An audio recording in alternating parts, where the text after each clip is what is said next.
Sembra un paradosso, a questo punto uso questo termine, il fatto che non si riesca a risolvere in Piazza San Marco, a 5 metri da un comando della Polizia Municipale e con la presenza di diverse forze dell'ordine per il problema degli attentati e via dicendo, un problema che sembrerebbe, diciamo, di facile risoluzione. Sembra incredibile, eppure è così. Decine e decine di venditori ambulanti, a volte insistenti al limite dell'aggressività, continuano ad invadere quotidianamente Piazza San Marco. Se durante la mattina e il primo pomeriggio il salotto buono di Venezia mantiene ancora un'apparenza di decoro, quando si avvicina la sera arriva puntuale la calata dei venditori ambulanti, in un clima di anarchia che può persino degenerare in un problema di ordine pubblico. C'è stata una rissa che ha coinvolto alcune persone e questi venditori.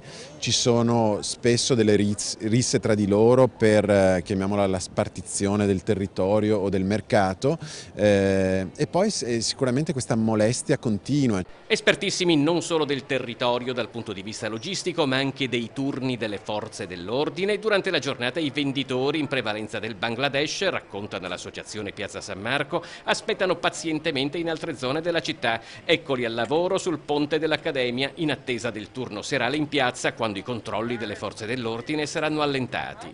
Chi in Piazza San Marco ci lavora li ha tentate tutte, ma ogni segnalazione è stata per ora vana. Devo dire che questo problema probabilmente è stato sottovalutato per troppo tempo. Noi l'abbiamo denunciato come Associazione Piazza San Marco tantissime volte e anche a settembre dell'anno scorso abbiamo presentato un esposto in procura, abbiamo denunciato questa cosa in prefettura, ovunque, anche con la nuova amministrazione comunale e via dicendo.